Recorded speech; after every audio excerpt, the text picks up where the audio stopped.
നമ്മളിപ്പോൾ ഉള്ളത് ബുക്കുവാറ ഏരിയയിലാണ് കേട്ടോ. അത് ഇവിടെ മൊത്തം വെള്ളം കയറിയിട്ട് റോഡ് മൊത്തം വെള്ളത്തിൽ കിടക്കാണ്. അതിവിടെ ആക്ച്വലി ഈ ഒരു ഏരിയയിൽ ഇച്ചിരി താഴ്ന്ന സ്ഥലമാണ് കേട്ടോ. അതുകൊണ്ട് മൊത്തം വെള്ളം കയറി കിടക്കുകയാണ്. ഈ ഏരിയയിൽ ഈ ഒരു റോഡ് ബ്ലോക്കായി, ആ റോഡ് ബ്ലോക്കായി.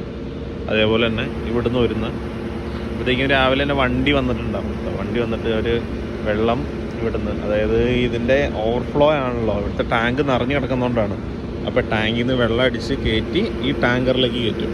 ആ ടാങ്കറിൽ കയറ്റി അവർ ദൂരെ കൊണ്ടുപോയി കളയും. ഇതാണ് ഇങ്ങനെയാണ് ഇവിടെ വെള്ളം പറ്റിക്കുക എന്നുള്ളത്. അതാണ് ഇവിടുത്തെ ഒരു ഓപ്ഷൻ. ഇപ്പോൾ രാവിലെ തന്നെ ടാങ്കർ വന്നിട്ടുണ്ട് കേട്ടോ. ടാങ്കർ വന്നിട്ട് ഇവരുടെ ഈ വെള്ളം ഇതിൻ്റെ അടിയിലൊരു ടാങ്ക് ഉണ്ടെന്ന് പറഞ്ഞിട്ടുണ്ട്, റോഡിൻ്റെ ഡ്രെയിനേജ് ടാങ്ക്. ആ ടാങ്ക് നിറഞ്ഞ് ഓവർഫ്ലോ ആണ് ഈ വെള്ളം മൊത്തം. അപ്പോൾ ഇവരെന്ത് ചെയ്യും, ഈ റോട്ടിൽ നിന്ന് പൈപ്പ് വെച്ചിട്ട് ഈ ടാങ്കറിലേക്ക് വെള്ളം അടിച്ച് കയറ്റും, എന്നിട്ട് ദൂരെ കൊണ്ടുപോയി സപ്ലൈ ചെയ്യും. അതാണ് ചെയ്യാൻ പോകുന്നത്.